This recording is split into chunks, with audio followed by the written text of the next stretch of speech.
Assalamualaikum warahmatullahi wabarakatuh. Teman-teman, selamat datang kembali di warung kopi kripto Tarakan Python FX. Sebelumnya saya ucapkan terima kasih pada teman-teman yang sampai hari ini masih setia menemani nongkrong di warung kopi kripto Tarakan Python FX. Oke teman-teman, seperti biasa, sebelum kita berbicara tentang dunia kripto, mari hari ini kita bersama-sama berdoa memohon kepada Allah agar kita semua senantiasa diberikan nikmat berupa kesehatan, dan bila ada di antara kita, sahabat kita maupun keluarga kita, mungkin hari ini ada yang kondisinya sedang kurang sehat, mari kita doakan bersama-sama. Semoga Allah segera memberikan kesembuhan teman-teman.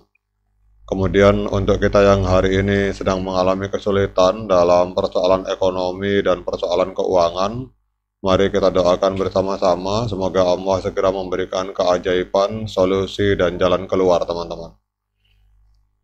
Oke teman-teman, hari ini kita akan jalan-jalan ke sebuah akun Twitter yang bernama Fireside P teman-teman. Ini sebuah akun Twitter yang memiliki follower sekitar 11.300 follower.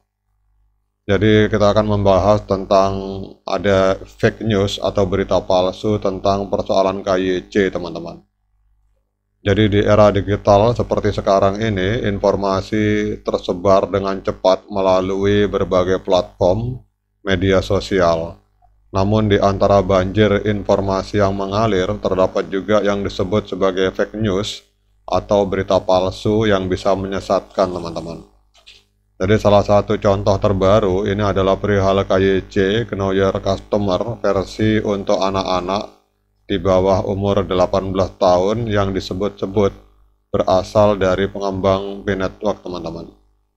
Jadi ini kalau kita lihat di sini ada semacam informasi di sosial media bahwa P-Network sudah menerapkan untuk anak-anak yang umur 16 tahun atau lebih atau di atasnya dan 15 tahun atau di bawahnya.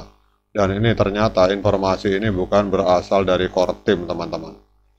Jadi P-Network ini adalah sebuah proyek yang bertujuan untuk menciptakan ekosistem keuangan terdesentralisasi, memberikan peringatan keras kepada para pionir terkait dengan berita palsu ini. Jadi core team dari P-Network menegaskan bahwa mereka tidak akan pernah merilis versi KYC untuk anak-anak di bawah usia 18 tahun pada saat ini teman-teman. Kita akan lihat tapi ke depannya apakah itu akan di-launching oleh core team. Jadi informasi yang beredar termasuk gambar yang disematkan dalam tampilan antarmuka P-Network ini ternyata merupakan hasil manipulasi dari aplikasi KYC lainnya, atau menurut saya teman-teman ini adalah gambar dari Photoshop atau editan teman-teman.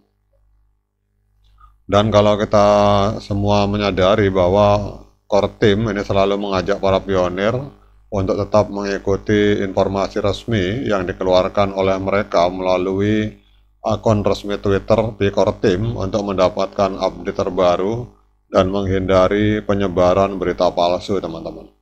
Dan kalau sampai hari ini kita lihat tidak ada sama sekali informasi tentang KYC untuk anak-anak teman-teman.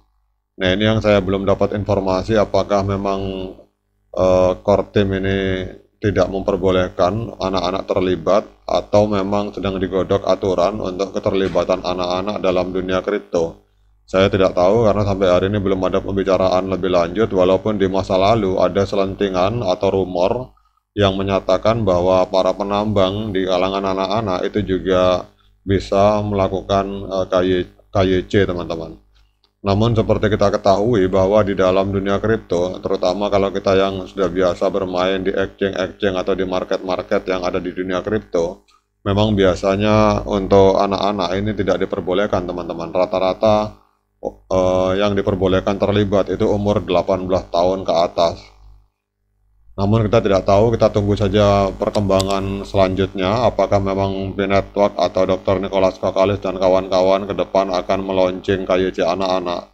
Karena kalau sampai tidak di-launching, kasihan teman-teman kita yang anak-anak teman-teman, karena banyak sekali bahkan beredar di Facebook anak-anak SD itu menambang koin P melalui handphone masing-masing teman-teman. Jadi kalau misalkan core team tidak segera meluncing, kasihan mereka kalau open mainnet tidak bisa menikmati hasil dari penambangan yang mereka lakukan. Dan kita berharap agar core team itu bisa segera meluncing KYC untuk versi anak-anak yang di bawah 18 tahun, karena kalau tidak segera di launching ya kejadiannya seperti ini teman-teman.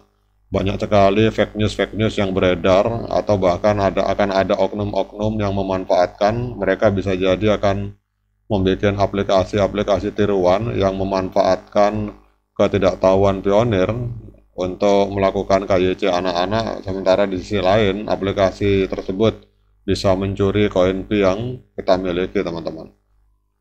Namun intinya sampai hari ini memang belum ada informasi bahwa core team melonceng KYC untuk versi anak-anak.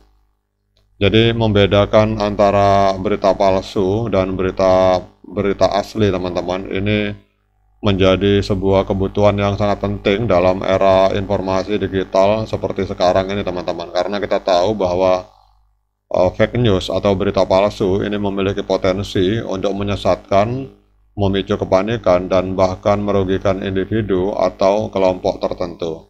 Oleh karena itu kita sebagai pionir yang cerdas, penting bagi kita untuk selalu memverifikasi kebenaran informasi sebelum menyebarkannya lebih jauh teman-teman. Jadi berita palsu ini akan memiliki dampak negatif yang sangat nyata. Salah satu dampaknya adalah penyebaran informasi yang tidak benar yang dapat mengganggu ketenangan masyarakat, khususnya komunitas para pionir. Selain itu, berita palsu juga dapat merusak reputasi individu atau organisasi yang menjadi sasaran berita tersebut. Dalam kasus KYC versi palsu untuk P-Network, penyebaran informasi palsu ini dapat menimbulkan kebingungan di antara komunitas pengguna P-Network dan bahkan bisa merusak reputasi dari proyek tersebut, teman-teman. Jadi intinya teman-teman, untuk menghindari jebakan berita palsu, sangat penting bagi kita untuk selalu mengikuti sumber informasi yang resmi dan terpercaya. Dalam konteks proyek seperti P-Network, mengikuti akun resmi media sosial dan situs web resmi dari P-Network adalah langkah pertama yang bijaksana teman-teman. Jadi informasi yang dikeluarkan langsung oleh tim pengembang atau pemilik proyek ini memiliki tingkat akurasi yang lebih tinggi daripada informasi yang beredar di luar. Dan selain mengikuti sumber informasi resmi, komunitas juga memiliki peran penting teman-teman untuk mendeteksi dan menghindari penyebaran berita palsu. Seperti akun Fireside P, beliau adalah termasuk bagian dari komunitas P-Network. Dengan adanya kehadiran beliau, kita akhirnya bisa mengetahui adanya informasi ini teman-teman. Jadi dengan saling mengingatkan dan berbagi informasi yang diverifikasi, kita dapat menciptakan lingkungan yang lebih aman dan terpercaya di dunia digital. Oke teman-teman, demikian update informasi ini. Semoga bisa bermanfaat bagi kita semua. Tetap semangat klik petirnya, abaikan para hater. Sekian dari saya. Assalamualaikum warahmatullahi wabarakatuh.